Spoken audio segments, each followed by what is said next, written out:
Good No, evening. did you have no check? Welcome to the February 16th, 2017 zoning board meeting. We'll call the meeting to order. And wait for you to get back and read the first app, but we are going to, due to one of the applicants having another meeting at another town board, we're going to put the applicants out of order. So we're going to bring the third applicant for, was it Zero Man Lot? Is going to be the first applicant tonight.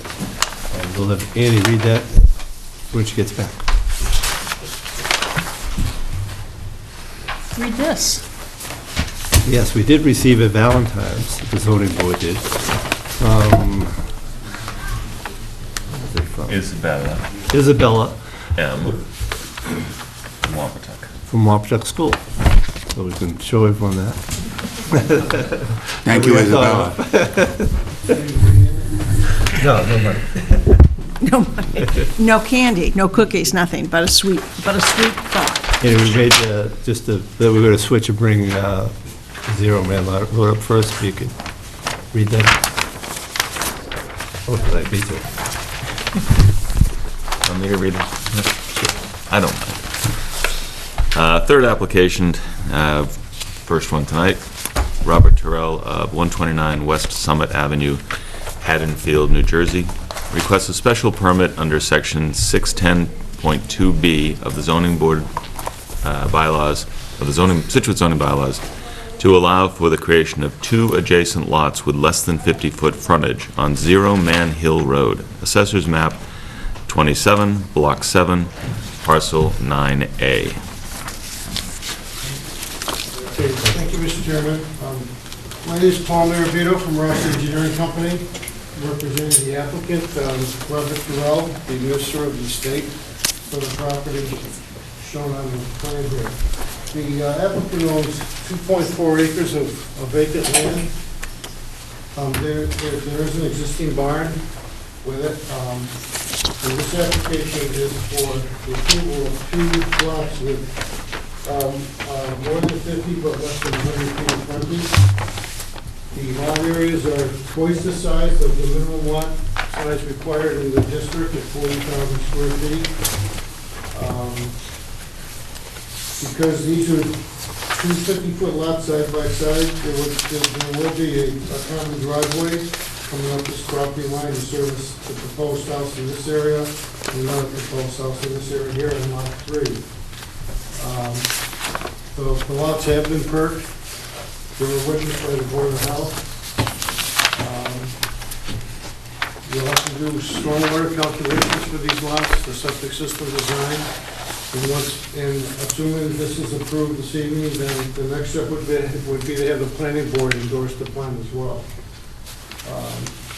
I did speak to Sean McCarthy today at the DPW. I think he sent you some comments suggesting that water services would be put in for these lots now, because the town's going to put a new water main in here in the spring, and they're going to repave the road.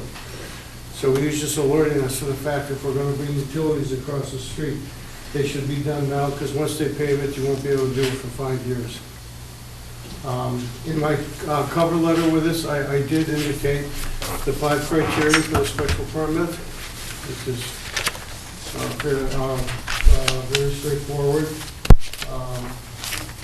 Again, these lots, I'll also point out, because these lots are twice the size of the lots that are allowed in this area of the town, because they're approved by the Board of Appeals under the 50-foot lot provision, they can only have a single-family home.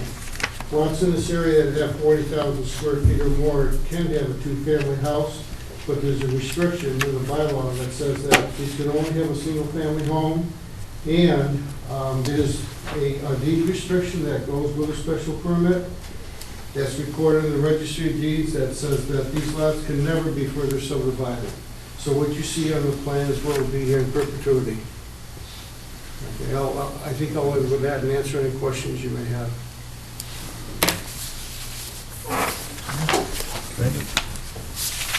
You want to address the Scribner?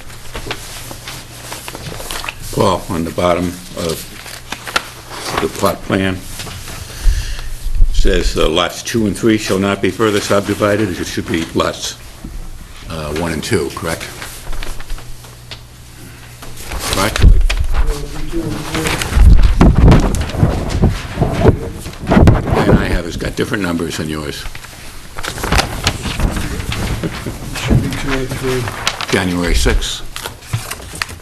Two and three. You tell me if I'm wrong. Oh, no, you're right. Yeah, our lots are, But still, yeah, 'cause you know which ones are supposed to be subdivided. Change the plan. So, Eleven. Maybe we Oh, oh, can oh. refer to the lot frontage in our decision. Right.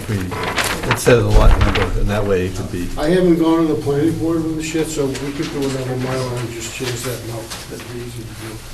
Well, which Yeah, well, one? if that one's correct, then we can use that. Which That- is the more recent one? Yeah, I'll just submit this one. Okay, I changed the numbers when I was doing the narrative.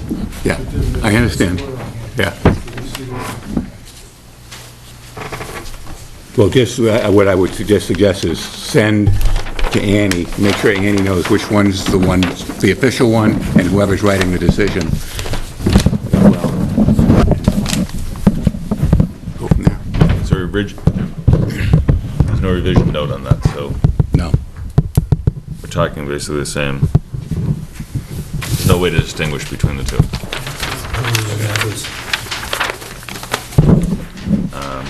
Well, and I think it's probably my turn to write the decision, since I missed the December meeting, which had a bunch of decisions. Well, anyway, I'll volunteer to do it, I will. I think it's a good idea to describe, I'll describe, when you send me the plan, in addition to the lot numbers, I'll also describe them by the frontages. And so that should be clear. On the middle lot, Yeah, there's 2 dimensions. yes. They total 98.42. They check the others together. On the frontage. It's 89%. Like lot 2, right, is 98 point what? There's an angle point in the street line. Got it. Any other questions? Sarah, you're all set? Any members of the audience have any questions? Yes, if you just state your name and address for the record. Maureen Hurley, and I represent Sherry and Alan Watson.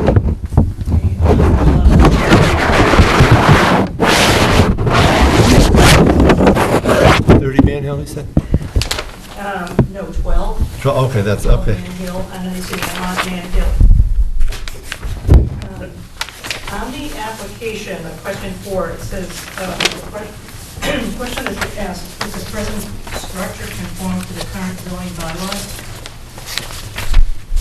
Okay, I now, believe it says yes, it does. I believe Lot 3 is not in front of us tonight, though. I think that lot, that adjacent lot, we have on our plan as lot. Well, yeah, but I'm not asking about that.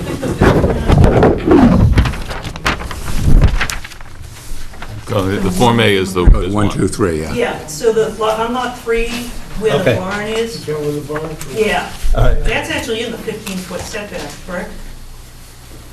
It is. So that doesn't conform to current zoning, then, does it? Yes, because the barn is pre-existing.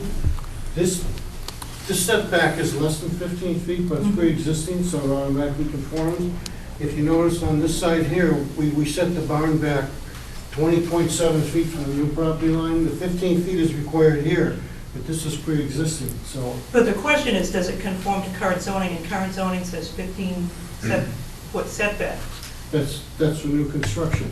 But if you have pre-existing structures that are less than 15 feet from the property line in this case, Yes. that were here prior to zoning, Okay, then they automatically conform.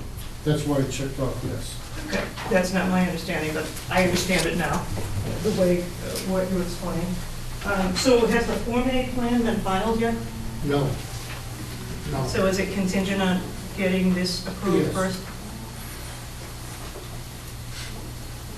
So, I have couple more questions for you. All right. You also submitted an assessor's card with the application? Yeah, I mean, you could ask us and we'll, Okay. yeah. I mean, All right, so refer the to, assessor's card with the application. And on the left side, it says it's a vacant, unbuildable lot. You see that?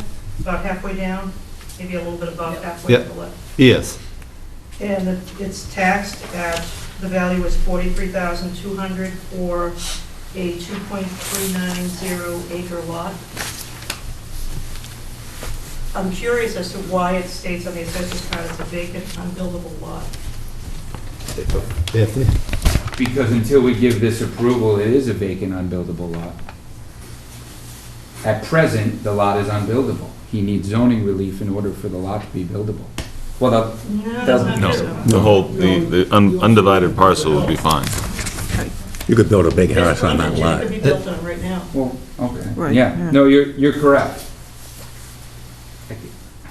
So, well, the question is, it says unbuildable, but it is buildable, and it's been taxed for 30 years as an unbuildable lot.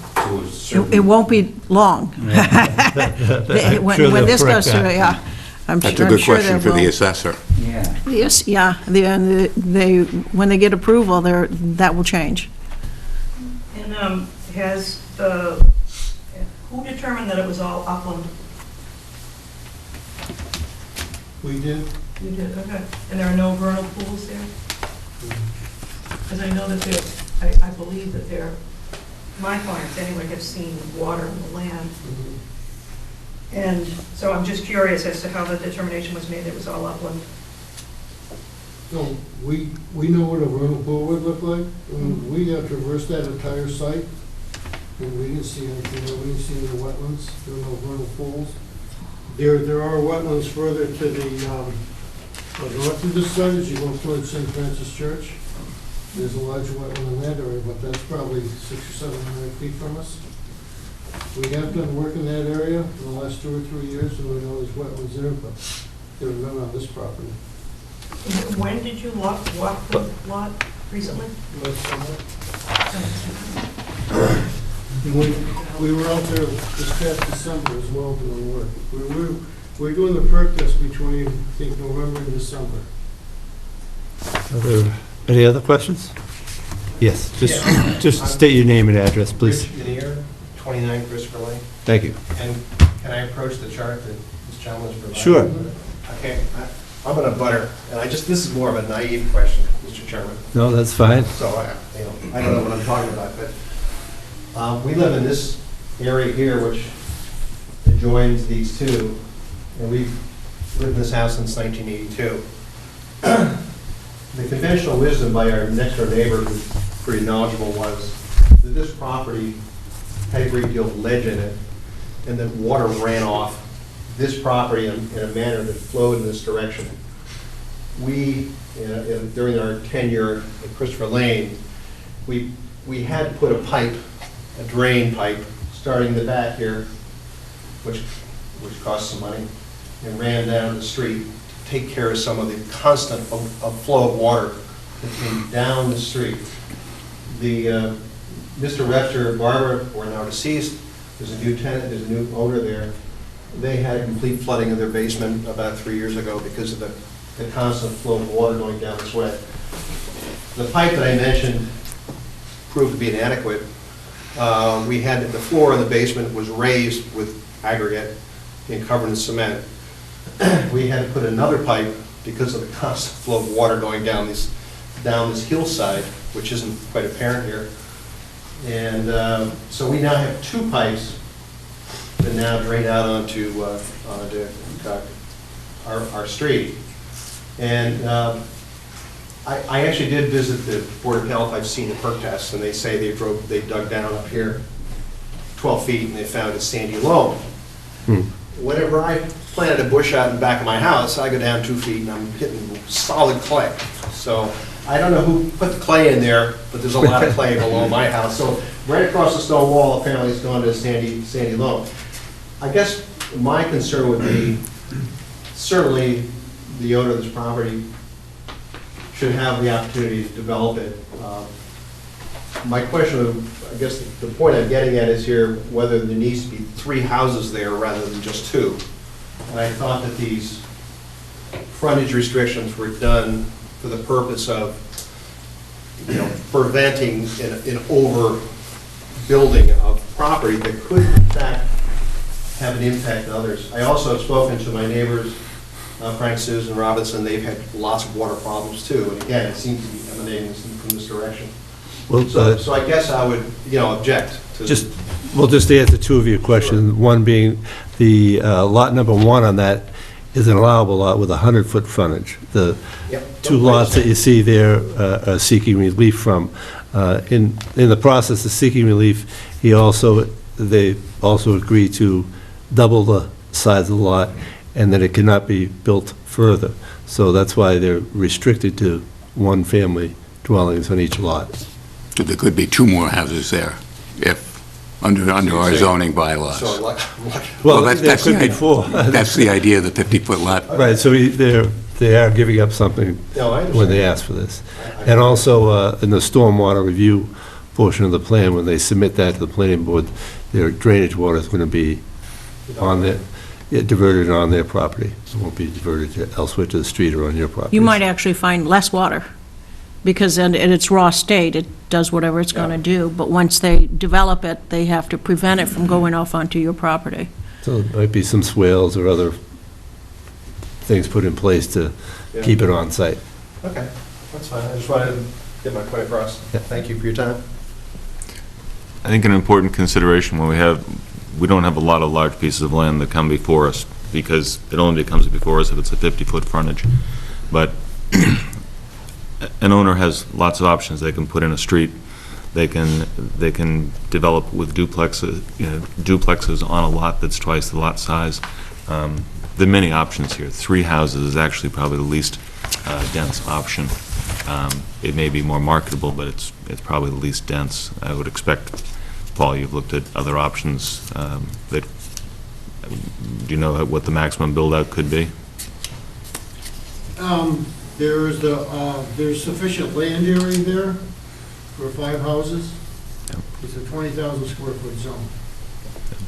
They have 104,000 square feet, so with 20,000 square feet per lot, it would be the equivalent of 5 houses, and he's looking for 3. You'd have to, some place for the street, so you might only get 4 out of it, but. Well, you have to do a subdivision. Right. But if I could just respond to the comment, when we did the soil testing, we found groundwater elevations between 30, down about 38 inches. So in the very high groundwater seasons, you'd expect the basements and houses around this area, it'd be, they'd have water problems. But under the new regulations, the septic systems have to be 4 feet above that elevation. The other thing is that the town of Scituate has a very stringent stormwater bylaw. And for new construction, or even if you have existing homes, if you have an increase in impervious areas, which you will with driveways and lawns and roofs, any increase in the volume of the water has to stay on the lot. It cannot leave the lot, and so that's a pretty significant task to achieve, and we do that on all the projects in Scituate. But that's part of your stormwater bylaw, which is voted in by the town meeting, I think, 7 or 8 years ago. So the planning board would administer that. That's another application to the planning board, as well as the common driveway. So there'd only be 2 driveways off of this street for the 3 houses. One for the smaller lot, and one for the 2 larger lots. Are there any other questions? Yes. Just out of curiosity. Oh, you just need to state your name and address. Marla Minier, 29 Christopher Lane. And looking at the map, I'm just curious, and it's pure curiosity, why there is that jog behind lot number 1? Sure. The reason for that is we need 40,000 square feet of land for a special permit lot. And in order to get it, and lot 1 only has to be 20,000 square feet, but it's 23,000 square feet because of where the septic system will go. Nothing can be built in that strip. Can I ask one other question? I'm just curious if Mr. Rivera knows where they're planning to put the houses? Well, I wouldn't, they might not know now because they have to design a septic system, but I would say that the dotted line are the setbacks that you see around the lot, so those are where they can't go. So somewhere in there, I think it's going to depend on the septic system when they design that, and they'll probably put their house around that. I was just curious whether it would be towards the street or towards the back end of the property. Yeah, I don't know if they've come up with that Not yet. plan yet. It'll probably be somewhere in the center of those lots because of the stormwater and the septic systems, but we haven't done the final design. Thank you. Question, Alan Wasserman, 12 Manville Road. I didn't hear what you said about the septic system. Do they need to fall within the dotted line of where the houses are going to be built? Yes, they'll meet the setbacks as well. Yes. Is there, when that's not put in place, when the design is decided, is there any way you can see that before it's built? Yes, it'll be submitted to the Board of Health. Yes, the Board of Health has to approve the septic systems. So before the meeting, they'll be on file, and it can be looked at. Would you be notified when they're on file, or we have to just keep asking? They won't be notified, because I don't believe it's a special permit for the Board of Health, so you can, If you're in a butter, I think you get a green card. okay. Right. So you might, On Board of Health? Yeah. Isn't that right? Yeah, it's been a few years since I've been on it, but I seem to remember the green cards going to Jennifer all the time. We don't notify the abutters if there's no variances or anything. Oh, if there's no variance, that's right, that's a good point, yeah. Basically, once, if we approve the 50-foot frontage, that's what we're doing here tonight, that we're creating two lots that couldn't be created without the special permit. Then the common driveway is a planning board issue, but at that point, with the septic and the stormwater, so you'd have to know the septic and at that point. Planning board would be noticed, right? So you'd get a notice to the planning board hearing, at which point they'd be talking about the driveway and the stormwater. But beyond that, the person has the right to build within the rest of the zoning package, this whole thing. They have to comply. So it's really just the setbacks. They'd have to, from a Board of Health standpoint, they can't build the septic system. It has to be a distance from the house, et cetera. But there wouldn't be the next notice you would get as an abutter would be planning board for stormwater and common driveway. And if it wasn't if there was only one of these, I guess you still have a stormwater issue, but they get to build. but there are three more stops that they'll have to make between Conservation, Board of Health, and the Planning Board for the work at the lots. I don't know if this is the appropriate place. The process of doing a perk test, can I ask about that here? No, that would be filed with the Board of Health? With the Board of Health. With the Board of, so they'd have the records of the perk test on file. I just want to know the process. I mean, do you dig a hole, fill it in, dig it out, fill it in? Yeah, well, they Do a perk test? dig a hole, I think the health agent is required to be out there, or someone acting on the health to witness the hole, the drainage of water, the time it takes, and they record all that information and then submit it to the Board of Health. And it's part of their calculations when they design the septic system as well. The hole's supposed to be dug new when the Board of Health is there? No, I think they're allowed to have the holes ready when the Board of Health shows up.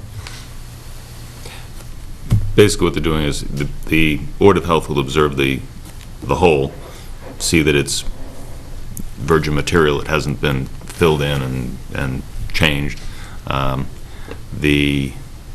But a property owner may go out and do some perk tests or investigation pits on their own, trying to find an area that's going to be appropriate. So sometimes that perk test might be just in an extension of something that was dug earlier and backfilled, but they wouldn't do a perk test in a backfilled soil. It has to be fresh soil. And this is what they do. It's a process that they're very careful about. It's just that I observed diggings of holes. That's filling not them in, digging them out again, filling them in. that's not uncommon at all, but it's very easy to see Sort of just the condition of the hole when the perk test is done. designing it so it won't fail. I think the Board of Health is very careful about that. Tony D'Onofrio, 25 Man Hill Road. I believe that there were several test pits dug over that site, not just one. So sometimes, as I say, I'm not sure, but sometimes there are several that they could dig ahead of time if they wish to, and then there might only be one or two test pits that are witnessed by the Board of Health. So they might go there ahead of time to, again, see where might be a good area to start, rather than dig randomly the day of the test. What we need is 4 suitable holes. And based upon the perk rates we see out there, then we know how big it has to be. Sometimes we'll find 3 good holes and the 4th one's no good, so we have to go somewhere else on the lot. On this first lot you see on the plan, lot 1, we did get perk test up by the street, but the rates were very high, so we went to the back of the lot, where the groundwater was a little bit lower and the rates were much better. So it had less impact on the neighborhood. That lot's not part of this application. In the other 2 lots, they're about a 40-minute perk rate. And the middle lot will be up front, and the one on the far lot will be up on the northern part of the lot, over by the Australian property, which is all vacant land and those woods there, so. I just have a question, because I Sure. may have misunderstood. How many houses are planned there?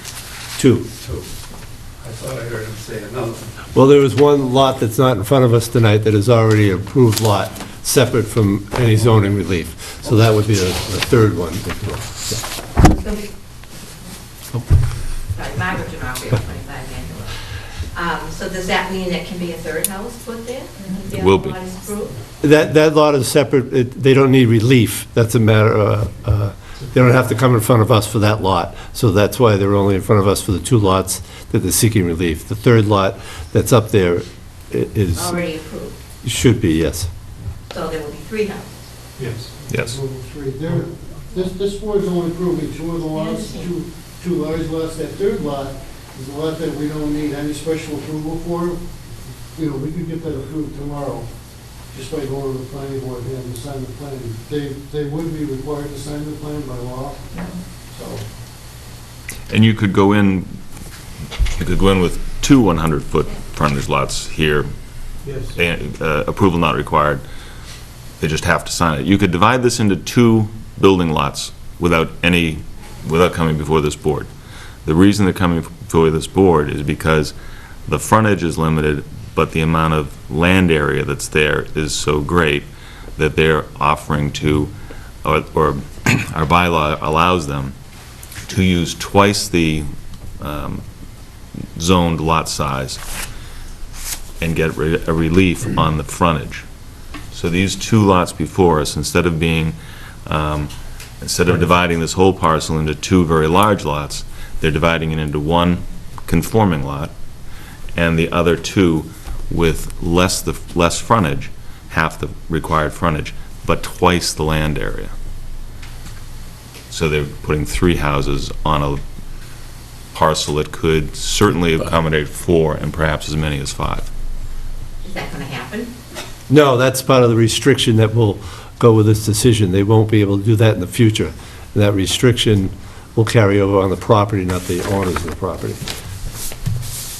So in the future, they will not be able to add to the single-family homes they're requesting tonight. Only going to be 3 houses. Yeah. Thank you. Maureen Hurley again.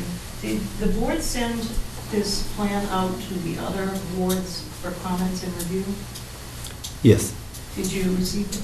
We received a comment review from the DPW On the street, right? on the street cutting, informing us that they're going to be doing some water main work, and they hope to repave the street sometime in the fall, and then at that point, it's going to be closed for 5 years. The street will be closed? Yes, for, not closed, but opening the up the open. You won't be able to dig up the street for 5 years. Other than This is after the construction? Well, they hope so. They won't be able to have access to the water if they don't do it before that. When the water department, when the town does a major repaving, except for emergencies, they have a moratorium on digging up streets. We don't like to put money into a nice new hot top and then have it dug up. So the town's doing water main work on this street. When that work is completed, the finishing will be to hot top the street fresh. Recognizing that, the applicant is advised that it's to their advantage to bring over whatever utilities might be necessary in the street, because they won't be allowed to do it except in an emergency. Obviously, if someone's water system fails, they'll dig the street up to fix it, but the idea is it's not going to be dug up for 5 years. So they'll do that work before they pave the street. Does the DPW also comment on traffic, or is that the traffic?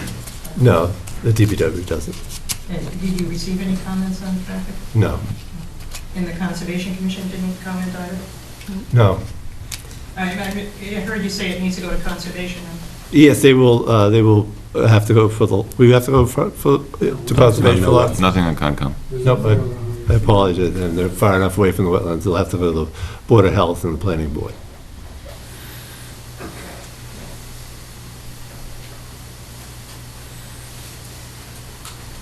No further questions? Any additional comments from the board?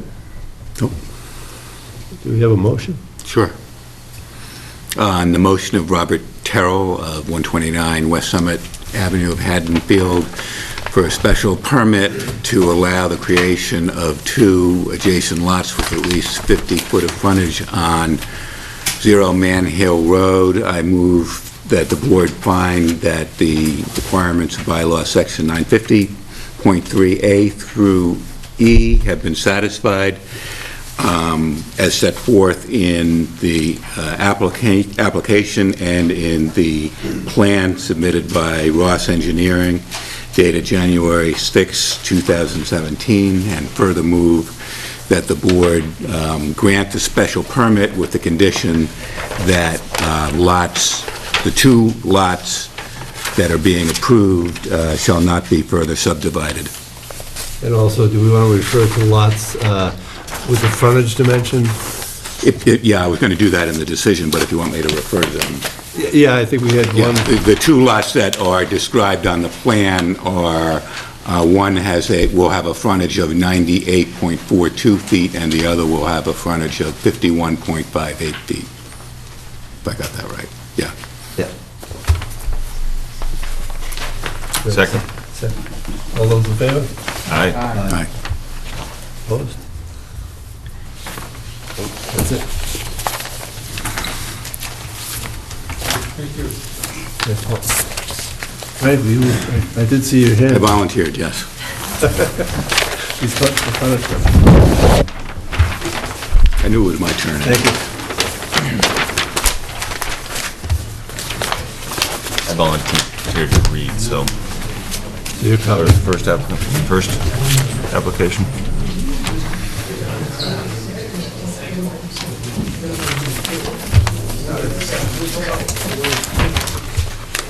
When you made the motion, I think it said, you said the word section 5, it's supposed to be, I think, 610-2B. That's the special permit section, but I was, yeah. Okay, but he applied on the 610-2B. Right, Okay. Yeah. And you were just referring to the special permit section? that's, yeah. Okay. Thank you.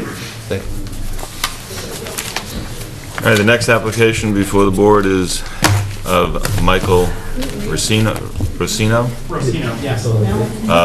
37 Derby Street, Hingham, Mass. Requests a special permit finding pursuant to MGL Chapter 48, Section 6, and Section 810.2 of the Scituate zoning bylaw to raise and reconstruct the pre-existing non-conforming single-family dwelling at 15 Buttonwood Lane, Scituate, Assessors Map 5, Block 2, Parcel 5, staying within the existing footprint and increasing the gross floor area by more than 20%.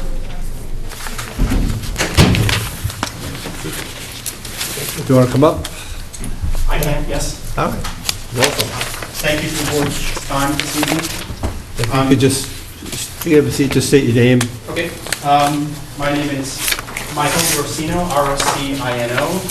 I am the principal and owner of Ember Architects in Hingham, and I'm here on behalf of my client, who's also here, Charles Fever, of 15 Buttonwood. An unmarried woman. Sorry? That's what it says on the deed, an unmarried woman. And I kind of go, oh, my God. So as to imply Careful that that there are no comment. spousal rights competing with her. Right, I know, but it still looks weird. Not a carryover from the Can we strike that part? On the deed. It's like, okay. Well, now that we got that cleared. Yes.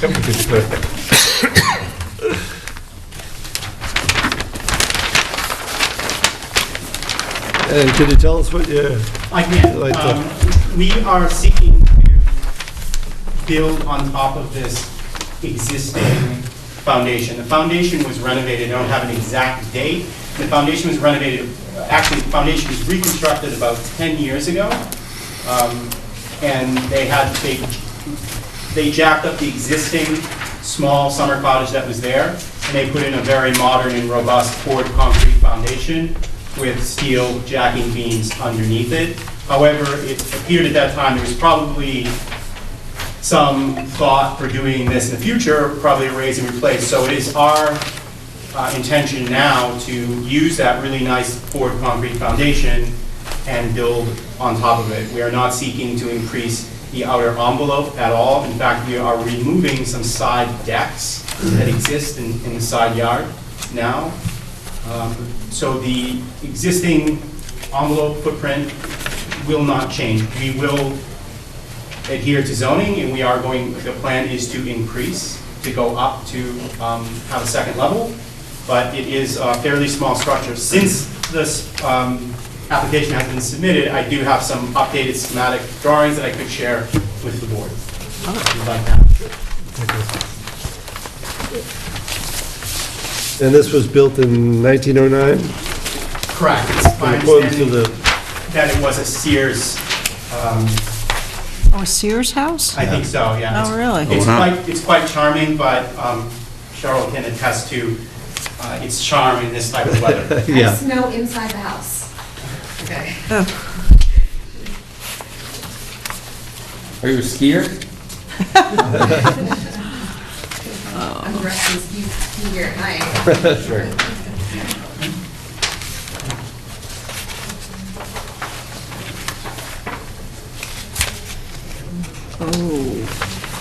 Have you talked to the building department yet? I have, yes. Because he told us you're going to have to elevate it. In regards to the zone, I do feel that the elevation of the first floor exceeds where we need to be. Okay, he says 16 or higher. I believe that it is higher than that. Oh, okay, you're, okay. So I don't know why when they start talking about elevation, I just assume everything goes up. But, Yeah, I believe it's 18, actually, oh, that's great. When you're done, the new elevation will be 18? or higher. Okay. Yes, correct. Okay. And did he also talk to you about requiring, before it's demolished, to go to the Historical Commission? He did not speak to me about that directly, but I am aware of it. Okay, good. Yeah, according to the plan, the top of existing, top of foundation 16.2, 15, 15.87. 18.87, so you might have to put a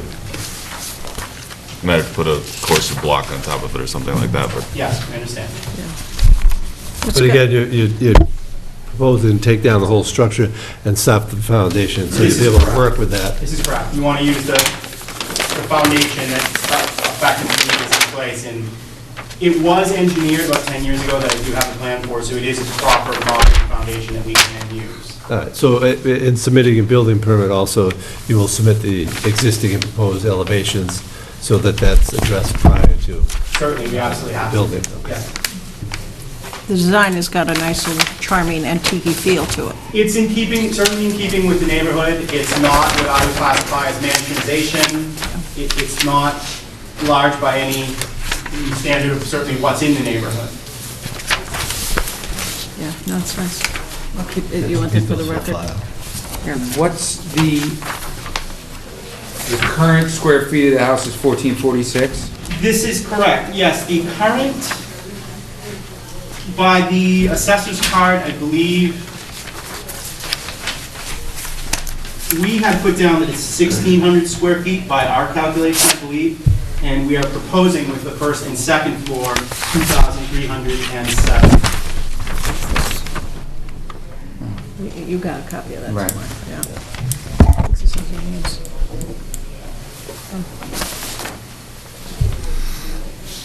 Certainly a smaller increase than some of the other houses we've seen recently.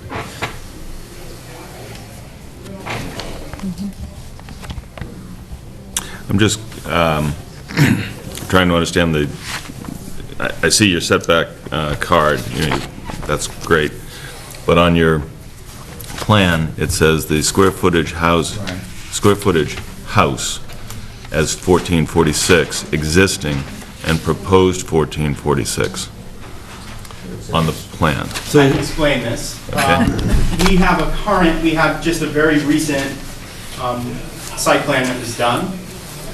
I filled out the card, and my understanding of filling out the card was the existing, if we're talking about what is there for a footprint as a site plan, the engineers are seeing it as no change, because we're not changing the footprint. The difference is I'm applying what we're going on an extra level, Okay. if that makes sense. Basically, the 1446 is the square footage of the foundation. Yes, it seems to be, yes. Okay. Where it says house there, we're used to seeing that that's the livable square footage of the home. It is, would everyone agree with me that that's what we expect to see? The 1446? Yes. Yes, on both. So we don't typically look for a footprint square footage. And the bylaw, the 20%, the reason that you're here is tied to an increase of the livable square Sure, footage. I understand, yes. I think there's a discrepancy between what is livable, and I'm trying to find it on the assessor's card, what they say actually the square footage of the property is. Yeah, and I'm not sure that discrepancy is necessarily important. Okay. Because you're gonna be over 20% and have to It be here is over anyway. 20%. And you're here, Right. so it's all good. By my number, it's 1,600, and we are proposing 2,307. So these numbers are different than now. Is that fair to say? It is fair to say, yes. Okay. I like this chart. Except I have one suggestion. I have, well, yeah, I didn't get to my accepts yet. Oh, except, all right, what was yours? Right here. It needs frontage Yep. on it. In the best of all worlds, it should be on the plan itself, Yes. or it should be signed by the engineer. Right. One And I of have the- one more then. I Okay, think it go should have ahead. the zoning district on it, and the actual address of the property in case it gets separated. Well, and But this is a work in process, so I Right, think this right. is a substantial step forward. It is. So let's not be too critical. That was new to us too, and we Yes. were kind of caught in the middle of trying to get the engineer to. I think this is the first meeting we've, We are trying to help people out and make it easier, but we're probably making it more confusing until we finalize it. well, I think maybe the most important is if it's also on the plan, they should match. Right. Yes, Yeah. But the plan was updated, right. right? So the new plan Is the February 14th plan, right? should have the zoning requirements, There is a chart on that plan. Right, the information. but But it that doesn't chart match. contradicts this. It's got different numbers. So just to triple check here, the 3863, what's that number? Where are you at, 3860? 3863. Is that not? That's, I grabbed the wrong. that's the problem. That's why you have to have the address on it. It's gonna, you can't fit the two together. Sorry, I grabbed the wrong. Yeah. Yeah. so what we have here is 154 square feet between the two existing numbers that we have. Do we update that number to reflect number on the plan and just change the percentage? Unfortunately, I think it's maybe a bigger issue. The assessor's card is saying the net area is 1,203 feet. I assume that's the net living area of the building. Yeah. So that's less than what you're saying in the card you filled out. It's not a problem. We recognize you're going to from basically a 1 1/4 story. There's part of a second story, correct? And to try to tear this down and break it up to find out exactly, your enclosed porches are also living area, right? It shouldn't be, and that, and Well, in our calculation, we did Include the enclosed porches?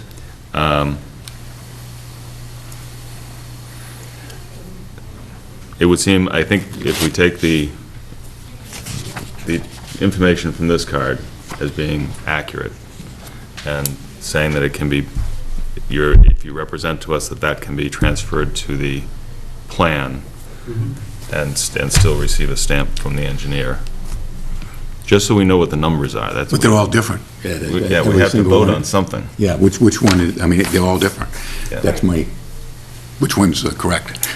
I would love to sit here and tell you that my number for the square footage of the house is correct, because we went in and we as-built the house accurately to determine what its square footage was. So I can't attest to the assessor's card, because it's not by my measurements. I can say that we did Right. measure. The engineer isn't here this evening, and I'm just seeing this discrepancy now, but I know they prepared this chart, and I apologize for not coordinating, but we were kind of caught in the middle of it, getting this submitted in time. But I guess I have two things to say. I feel as if I can, yes, change this, that I think we can fix that to agree, and I can show my measurements and work with the engineer to get them to agree that it is in fact 1,600 square feet. Our proposed square footage too, I would also like to say, we have a gambrel that is yet to be fully designed as part of this process, and there's some room in design for potential increase in the gambrel and shed roofs on the footprint. We are not going to exceed the footprint of the house, whatever it might be. So I don't want to... Well, I think in our decision too, if we have a square foot number as a maximum. Not to exceed. Not to exceed, so it might be advantageous to you to get all the numbers, your final number and the existing number kind of given to us, so we can incorporate those in our decision. Would that be fair to say, or? Yeah, I mean, to a certain extent, these ranges sound like they're like they will be fine to us, but We just need to know what they are. Rule on the square footage, and again, the confusion for me is the third number. A discrepancy between what someone who's currently in the house says the square footage is and what may be a very old calculation from the assessor doesn't bother me. Seeing the third number is what threw me off. I see your point. I feel like we've dealt with that before by putting an even greater number than they say is planned in our decisions, and in other decisions, we just haven't really addressed it, and I'm sure that the ultimate house that got built might have been 3% more square footage, because you can move a wall or get rid of an island or a bathroom, and the square footage gets greater. The concern I have, and it's, again, I'm not sure it's fatal on this though, but if you change it to 1,200 square feet as the existing, and they're going to 2,400 square feet, we've gone from what we thought was a 44% increase to a 100% increase. That's, not an insignificant difference. Right. If that If that's the percentage would number. affect your decision, then it's not, absolutely. Yeah. So here's the question. I mean, you can fix all it. You know what our problems are. You can fix it and come back. Do you got time to do that next month? We really do not have the time to do it. Please. I mean, really, I. So if the please. board would be pleased to set a cap or agree to a number, I think I could reasonably tell you that the house will not exceed 2,800 square feet, and I think my client understands that as well. That 500 square feet is a big difference. Well, I would propose this to my fellow board members. They're proposing a 2,800 square foot house on a lot where we've seen other applicants come to us with much larger than 2,800 square feet. Yeah, Even that's- if this house currently sits at 1,200 and everyone stipulates to that, 2,800 is I not a would still large. be inclined to vote in the positive on this application. The larger percentage increase wouldn't give me pause. Well, And here, so I'm sorry. No, what I would propose is, let's consider it as if it was 1,200 in an abundance of caution, and let's give them a cap. He mentioned 2,800 square feet, and especially since they're concerned with not continuing, discuss and potentially vote on those merits. My thought, With the stipulation that the plan be resubmitted to reflect that. my thought would be to me, the important consideration is to say it's not going to exceed the foundation. Because Absolutely. as you I know, mentioned on that Jericho without a Road, or was it Jericho Road? You know, you let them build out the entire building envelope, okay? So if we stipulate, you know, you still have to comply with height requirements and everything else, but if you say you're not going to exceed the footprint. Every aspect of this, as you all know, does have to conform to current zoning. Right. So, and it is our full intention, there's actually no way we really can reasonably, within our budget, exceed the foundation in envelope in any way. I think we can certainly put that in our decision as well. Yeah, sure. Without, And also, as part of our budget and overall scope, we really can't push our square footage beyond 2,800 square feet either. But 500 square feet's a lot of extra square feet. Oh, but another way to look at this, and if I can clarify, the existing house, you have living on the area above the foundation. You have finished basement area. But that's not, we're not considering that. That's considered. We're not considering that living area because it's subterranean. You have a finished or built-out enclosed porch. A portion of it, it looks like it's I to have the... a couple of those. To the, all right. And I'm looking at the assessor's card, trying to work it out. You have some open porches and other things, but I'm getting at a first floor of somewhere about 1,100 square feet with the porches additionally, the enclosed porch. Is there any living on the area above the first floor? Is there a second floor? There is, there are 2 bedrooms there right now. Right, so- Very, I mean, What's this almost you would constitute as a bedroom, What's this? very By small. Oh, I understand. Don't get anxious. Don't get anxious. This is what I think I was expecting to hear. But see, those aren't showing up on the, total number. on the plan here, on the assessor's card here. So, but that's That's our that's discount. reflected in your number of 1,600. Yes.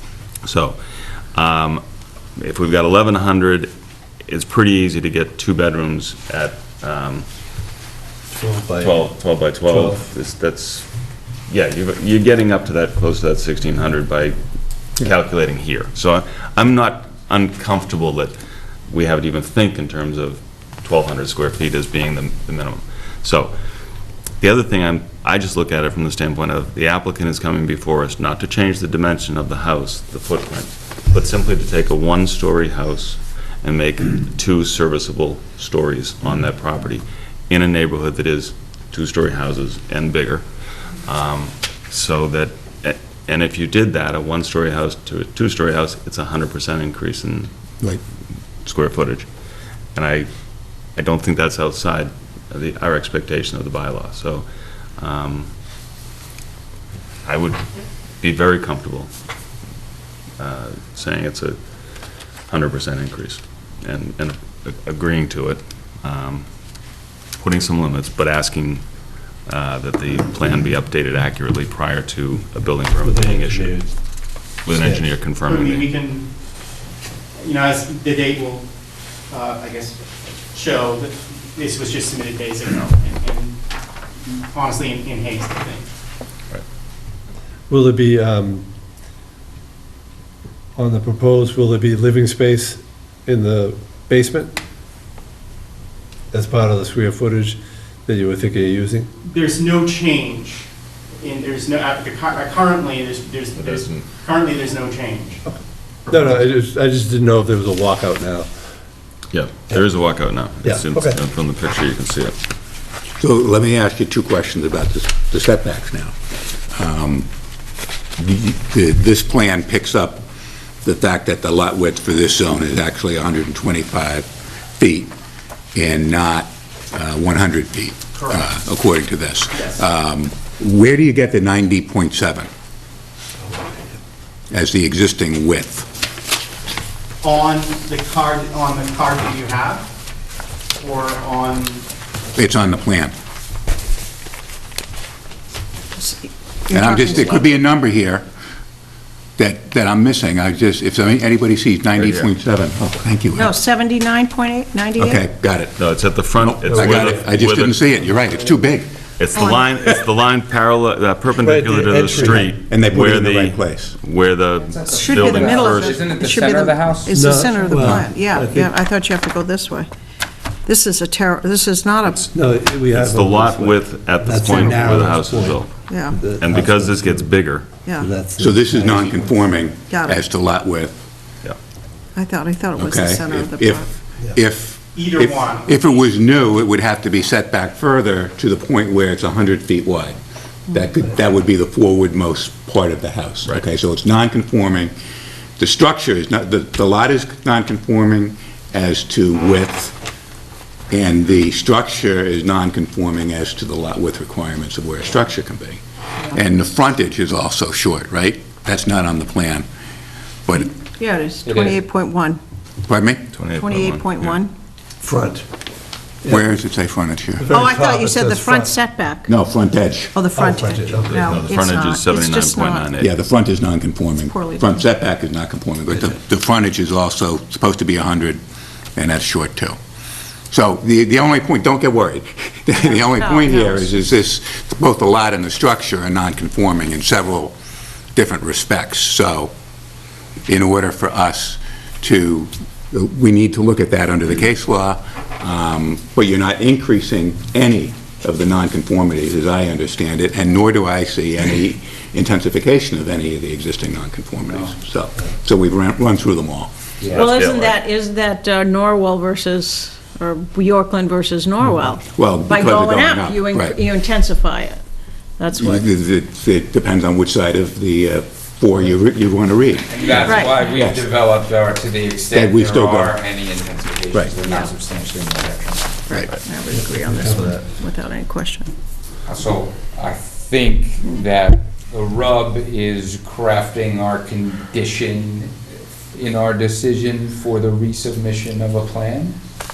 Yes, stating, I suppose, existing, Well, our motion, and then our decision would be Contingent upon. contingent. upon- Submission can we of the receive revised plan. Can we receive the revised plan so that we can fill in the blanks?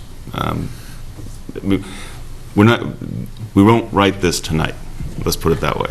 We'll write it as expeditiously as we can, but can we get a updated plan with the square footage of the house as existing and proposed on the plan? Yes. That way we can reference the new plan and accurately reflect the size increase, which is the reason you're here. So that's why it's important. And put in frontage, the frontage then you existing. list zoning requirements, if you list the frontage also. Sure. Just so we have that all on the plan. So what this really does is protect you if anybody decides they want to challenge this and say, hey, the board did not consider the following things which the case law requires us to consider. We're actually supposed to recite all of the nonconformities before we make our decision, and if it's not set forth by an engineer on a plan, then we're really doing alternate facts, right? So When will that happen? we don't want that to happen. If your engineer can get this plan to us in the next few days, we're not slowing down your decision and your eventual building permit against if this plan was perfect tonight. There's no real delay there. The statute gives us a very long time to draft your decision and then you to get your building permit. We almost never take that I saw long. that and I wanted to cry. How long do we have under? 90 days. 90 days. 90 It's days. extremely rare we would ever take 30, and we often take half. Andy's going, what are you kidding me? It's extremely rare We've that had I a could lot ever like take 30 without Annie bugging me. Yeah. I should say that, so I don't. But yeah, this doesn't need to slow down your process from what it would be normally. I Well, think is what's important. Also, the It's been follow, 3 years, I'm done with it now. also just to follow up, be clear what you need to have put on the plan Yes. for us. Yeah, you're going to need to add lot frontage, Yes. which the existing is 79.98, there's no change for proposed. You need to correct where it says square footage house, if that could be net living area. We don't really need to know Right. anything else, but net living area. And also add the percentage increase of the net living area, So we will have net living area existing, net living area proposed, proposed. and percent percentage increase, correct. And if you have trouble with those, just go in when Bob's around or Neil's around, and they'll help you kind of understand. There's a legal definition in the bylaws what it really means, what you include, what you don't include. And just also the maximum square foot that we're... Well, yeah, so that, what maximum square footage do you want? 2,800? Double the size? Is that what you're looking for, or something less than that? I think it would be 2,800 square feet. That's the maximum. Max. That is what this house has been designed for since we started the process. Yeah, but otherwise you're talking about a third floor. Right, so if we could put that, the maximum Well, we just need to put that in our Put it in the decision. decision, yeah. so as long as we have the In our square motion. footage, The decision can be written after we receive the plan. but the square footage of increase he will have on his plan, so we can reference that. Right. So as long as that is 28 or less. In the decision, we can have the actual square footage increase. We can have the actual numbers in the decision. The motion tonight has to be that we motion within the four corners of what the decision will be. Right, and the addition, we could say the addition of a second floor and not a third, and that could be the end of it, to be honest. I think we should do that personally. And then I'm if not they comfortable move putting a the wall numbers. and go to 2805, they don't have to That's a come good back point. to us. Yeah. Yeah. You stay within the footprint of the existing foundation, And you're not Right. putting on a And third two floor. and you're floors, good to go. yeah. Is this a Gail? and then then we don't need to worry about those numbers, but they should be on the... It could be if they wanted to push it, but I think we... Not because of, Yeah, because of our 20. Go through all our the 20. factors and make it not a substantial detriment. That's what I would do. We have a motion then. You wanna- You want me to do it? Sure. You're so Frank, good at it. Frank. No, I'm not good. But, all right, let me...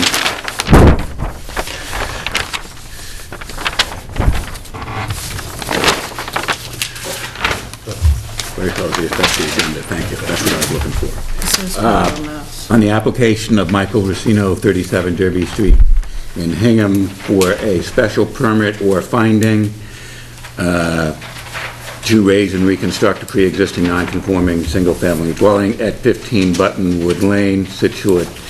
I move that the board find that the existing lot is non-conforming with respect to lot area and lot width. I further move that the board find that the existing structure is non-conforming with respect to the front setback and the width requirement. No, there's not a width requirement on the Yeah. structure. Yeah, there is. On the structure? Well, it goes through the It's structure. got to be 100 feet Right, but that's through- not the structure. through the front of the house. But the location of the Right, structure right. is. The location of the structure is Very non-conforming with different, yeah. respect to width. I agree with that. Okay. Poorly phrased, I agree. Lot frontage. Further, move to find that in accordance with the plan of Stenbeck and Taylor, Stenbeck and Taylor, February 13th. dated, February 13th, 2017, but to be updated, that the proposed new structure will not increase any of the nonconformities and does not intensify any of the existing, back up, sorry, Annie, that the proposed structure does not create any new nonconformities or increase any existing nonconformities, and that the proposed structure does not intensify any nonconformities. However, in an exercise of caution, I move that the board further find that the proposed structure is not a substantial detriment to the neighborhood in comparison to the existing structure, and that the board therefore grant the finding and permit requested with the condition that the maximum amount of livable square footage for the proposed new structure not exceed 2,800 square feet, all of which is to be reflected on an amended plan signed or stamped by Stenbeck and Taylor. Or by engineer. Pardon me? Or by engineer. Or by a certified engineer. And I would just like to amend that in that it's constructed within the existing, on top of the existing foundation, Right, and that not be increased. correct. Okay. And I'll make another amendment too, where Frank said that the lot is non-conforming, add that it's non-conforming by lot frontage as well. And lot size. He did size. Did I miss frontage? Okay. And he missed frontage. Sorry. You did size and area, or area and God, that was width. the longest motion in the world. Do we have a second? Seconded. Okay, any discussion? Being none, do we have a vote? Aye. Aye. Thank you for your time this evening. All right. If you do have any questions too, and you can certainly give the building department a call Okay. as you prepare that. Call Annie. We will prepare what you asked for. What? No, I did it in December, didn't I? But I just have a question before we go to the next, as to lot area. I'm reading this section again, and we're on page 84, I think I have the most current version, 610.1A. It looks like there aren't two separate lot area requirements, and I'm asking, I'm not telling. It looks to me like there is one lot area requirement for, I'm sorry, lot width, not a lot area. But if there is a dwelling on it, it has to be at the point front to back of the dwelling where it is narrowest. It has to meet the minimum. Right. So it's not a lot width of the lot and lot width It's where the within building dwelling. intersects. I think it's one. Yeah, it's not a lot problem, it's the structure. Right. And then the question that I have for interpretation is, if no point on the lot meets the lot area requirement, do we require that a house be placed at the point, or at least touch the widest portion of the lot? I think Or if the lot doesn't Or meet is that a lot... building department answer? Yeah, it better be pre-existing, otherwise you're not gonna be able to That's do true, anything. but then we wouldn't allow them to move it to a narrower Right. portion of the lot, because that would be an... It's gonna have to stay. Intensification of Well, we'd the have to go- non-conformity. I just wanted to understand that. Well, but you can get into a situation, if you have a pre-existing non-conforming lot that's never been developed, never been owned contiguous by any contiguous owners, Right. then it's an isolated lot. At that point, no zoning applies. But we've always looked at it from the standpoint of, we grant a permit for the non-conforming lot, but we don't apply lot width or I understand. Because we can't. Yeah. It would make it unbuildable, and you can't do that. Right, and I didn't mean to drill down too much, it's just the first time I drilled down on lot width. You did have a sense, if I may interject, I did have a case before you where we had a pre-existing non-conforming house, the lot width narrowed in the back, and we increased the front yard setback, and you found that, I think moving it from 84 to 80, 78 lot width, you know, moving the house back off the street, you found that to be, although an intensification of the pre-existing Oh, you know what, I No, do it's remember substantially that. That wasn't that long detrimental. ago. Yeah. Right. Remember that? Yeah, I do. Wasn't that Booth long Hill ago? Road. One of the cliffs. Oh, was that, did we have one on Booth Hill Road too? Is that similar if they move back off So the there is a street? mechanism to deal with Right, that question I follow. when it comes to lot width.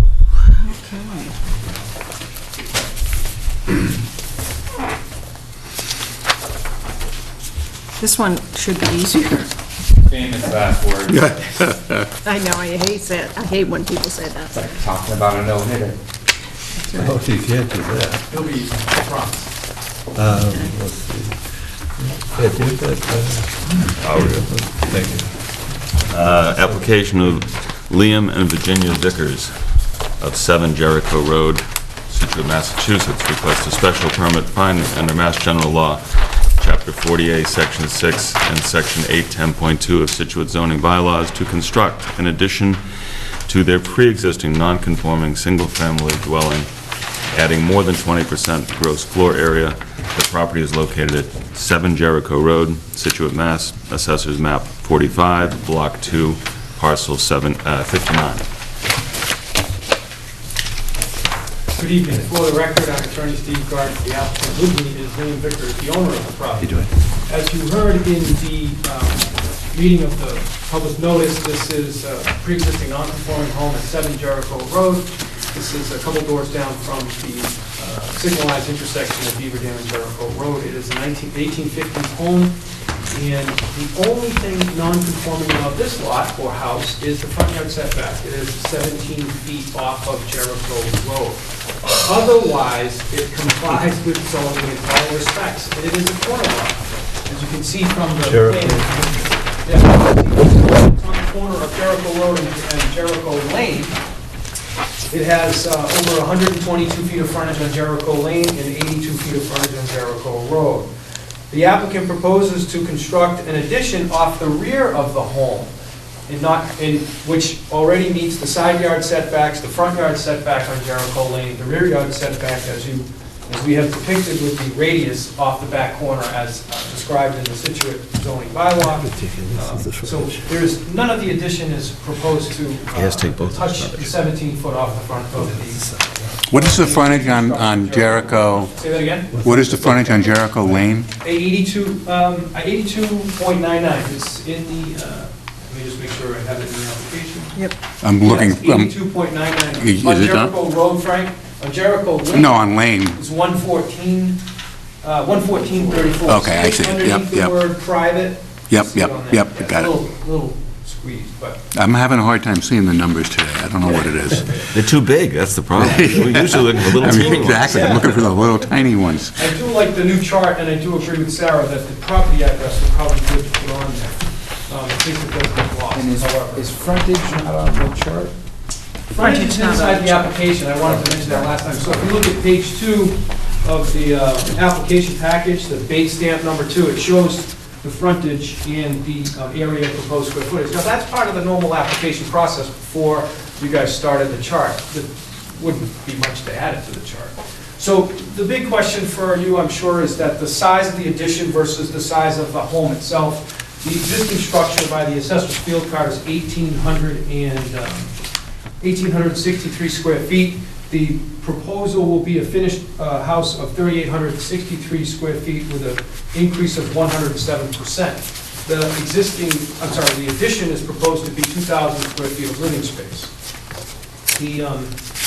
Because the board has the concern, the applicant is requesting a finding pursuant to 48 Section 6, Clause 1, and the Scituate bylaw 810, that the proposed addition is not substantially more non-conforming than the existing structure to that of the neighborhood. So what I did was, to placate any concerns that the board may have, if I may approach I just took the GIS map and I went through the field cards with some of the local houses, just so that you could get a feel for this size of this house not being out of character for this particular area in the neighborhood. You can see that it's, I think you count 1, 2, 3, 4, 5, 6, 7, 8, 9, 10, 11 homes in the immediate area from Porter Road to Jericho Road and Beaver Dam and Jericho Lane, all of which are above 3,000 square feet, closer to the 3,800, including Mr. Defantion's house at 7,530, and then the Bowman house at 4,981. So this particular structure added to the back of the house is not going to be it's not going to be visible probably at all from Jericho Road, a little bit from Jericho Lane. You can see from the audience this evening that Mr. Tedeschi, who owns the house behind Mr. Vickers, he had no problem with the proposed addition, and it's situated in such a way that really, not that we are required to do that, it doesn't affect Mr. Tedeschi's, peekaboo view of the harbor. Also, this is an effort to preserve a house that was built in 1850 as opposed to tearing it down. As you can tell from the lot itself, the applicant would have the right, subject to the Historical Commission's determination that this has no historical significance. We could tear the house down and build a rather large home within the building envelope on the site itself, compliant with various building rules and regulations. With that, I would... How can we say it has, That anybody has? how could they ever determine it has no significance? Rebecca and Abigail probably saw it. I'm not sure that qualifies, however, I would defer, and again, we are trying to preserve that house. Right. Rebecca and Abigail, Let the record reflect. they looked at growing up. I hope you could have a second staircase, as opposed to that first one coming in the house. Right, yes, yes. But it, oh, yeah, I worked on it. It's a pretty straightforward, it exceeds the 20% allowable for the building department to give us permission to do it. And you're currently on town sewer there as well? Yes. Town sewer, town water. Yeah, they probably watched it being built in their old age. Anyway, Is the, you've got locus here, is this part of the same lot? No, that's... No, so that map wasn't... Yeah, you're absolutely right. That's the Tedeschi home, which is back here. For whatever reason, the Oliver, the Mass GIS Oliver system hadn't cut the lot yet, so I just drew it in so that you could see. Oh, okay. That's the Tedeschi home, which is shown on our plan right behind. Okay. Okay, I got was it. surprised to see that, because I divided that lot for the previous owner a long time ago. I was surprised it wasn't picked up already by the Oliver. I would have used the assessor's maps. I did try to get copies of those, but we had to shrink them, and then it would have made 2 pages. So this seems to be more easier to follow. So how do we do the fronts when we have 2 streets? they're both frontage. They both, Front yard setback. they both have to comply or non-comply, as the case may be? That's why it's, I mean, we could call this the front yard and that's the side yard, but we can't do that because it's a street. Okay, that's what I thought. I just wanted to make sure of that. So I guess my question is this porch in the front. Porch in the front? Yeah. It's not a covered structure, it's just a little landing for the railing that comes up. Yeah, so it doesn't count for... It's not covered? It's not. Oh, that's the rear of the house, right? Oh, that's the rear, okay. Yeah. That's why I was confused. Yeah. So this, do we have a picture of the front, then? You know, the picture of the front, I relied on the beautiful picture that the assessors... It is a nice picture, and that's why I was trying to match it up with that one. It was either that or I got out in traffic on Jericho Road and tried to take pictures. Okay. But if you look at the drawing and the assessor's picture, they kind of correspond as well. Yeah.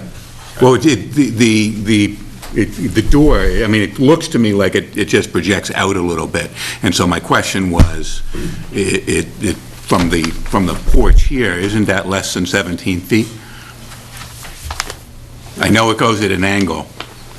You know, Frank, I gotta tell you, I think that is the closest point. I think that the point from the corner of that bump out where the porch is further than 17 feet, so. Okay. Because The the engineer street comes, showed. because right, the to see street's at how- an angle. Exactly, There is an angle, I see that, yeah. yeah. Yeah. I went over that with Ward Not Okay. either way. carefully, Who says that? It's not a big deal to me, but again, you like to be right, so. it's all about being right, that's for sure. No pride in honesty, just being right. And so the frontage requirement is the same rule? You look at both frontages? Yeah, So you're conforming as to one and non-conforming The frontage far as... exceeds, because you would add it all together, for the frontage of the house.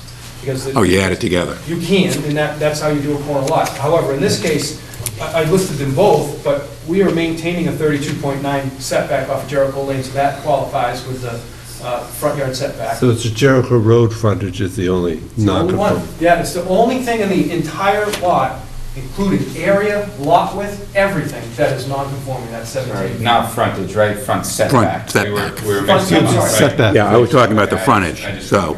Yeah, the frontage would be... So the frontage, you add both sides together? Yep. You can go all the way, because it's frontage on both, and then as John had pointed out, Okay. you have to use the lot line that's furthest from to determine what the rear lot line is. So that's why in Scituate, they use a corner. They use this back corner directly opposite furthest point from the frontage, and then they do this 30-foot radius. Yeah. It's actually very forgiving for the homeowner, as opposed to, a lot of towns don't do that. They make you pick the front rear yard setback. Most of the time, it's the property line furthest from the front yard. If you have two like this would have to be our rear yard, because it's the furthest from that frontage. Yeah, there used to be the argument that there were two rear yards as well, and that made it, No, a lot of stuff yeah. impossible. Yeah. The way the Then it get Scituate really does it tight is really without the much side. fairer. And then, for example, Marshfield makes you pick the line, but they don't really make you pick the line. They make it the one furthest from the frontage. So in this scenario, let's just say we were putting the house back here, we didn't have the room, it would hurt us, But in this case, we've shown it with this radius down here. You can see the dashed line that shows the envelope, so. And scaling it out, it looks like that build out for the front door is exactly the same dimension Yeah, I just did the as same thing. 17. as If the you run a corner. parallel And line to the I'm street. guessing that they may have had to pull a building permit to put that little front piece on at some point. Yeah. Yeah. And when they did, they said, don't get any closer to the street. And No closer, right, So- right. What's nice about the proposed addition too is that we're not even though they're conforming setbacks, we're not even following them. We're 11.8 on the side closest to the neighbor instead of 11.0, and then we're 36.9 on the frontage on the other side. It's not that that's really relevant for the finding that we would ask from you, but those are conforming setbacks to begin with, and we're actually squeezing the building in a little bit further to make it more aesthetically pleasing by offering some different, break up big walls and things like that. And the driveway going to remain off Jericho Yeah, Lane? The little driveway is going to stay off of Jericho Road because it's historic, and the family actually really use that driveway. They do use it. And then the main driveway will be off of Jericho Lane, where there will be the garage, and then I think you can see it. You can see it on this one, Mm-hmm. Mr. Hallen. You can see the outline of the driveway. I apologize. I tried to have the engineer lift that off so you could see the setbacks more clearly than showing all the topography and whatnot.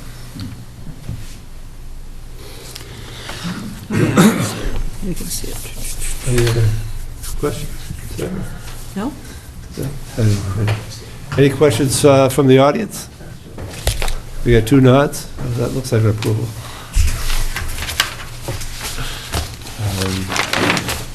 We have a motion? You guys are looking at me again? No.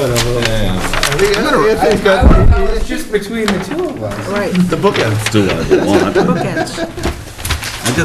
I did them all at the last meeting.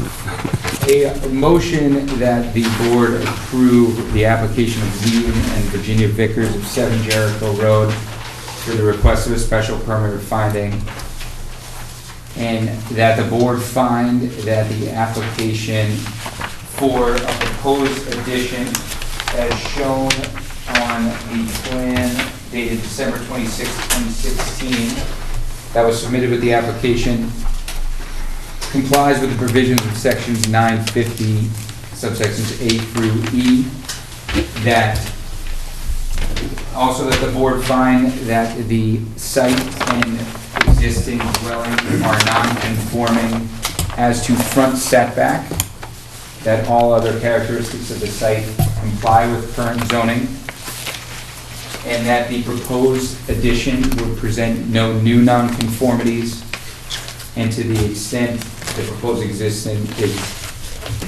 addition constitutes an intensification, that said intensification would not be substantially more detrimental to the surrounding neighborhood. Second. I'm not sure if you said it, but did you say that the only existing nonconformity is Yes. front setback? Okay. Then I'm good. We have a second? All those in favor? Aye. Aye. Opposed? Unanimous. Thank you. Mr. Guard, can you draft a, Didn't want Anthony to get upset. No, I thought I was buying myself some time last December. Oh, thanks, everyone. Did you send us a copy of the motion? I didn't catch all. Yeah. Steve, are you going to write the decision? Draft decision, I should say. Great, thank you. I didn't mean to imply that you were too hasty in my name. I meant that you were so diligent in keeping us moving. Do we have minutes to speak about and approve? Being the January minutes, I believe? I thought they were December. December and January? And January, okay. I move to approve the minutes from January. Second. All those in favor on the January minutes? Aye. Aye. You guys ready? I wasn't there in No, I'm just going to December, abstain because I didn't review January, we should review December's. January was very so short. I read December, but I wasn't there. January, I don't get I'll vote on that. And I'll motion to approve December's as emailed. I second. All those in favor? Aye. Aye. Abstain. Do we have a motion to adjourn? Motion to Move. adjourn? Second. All those in favor? Aye.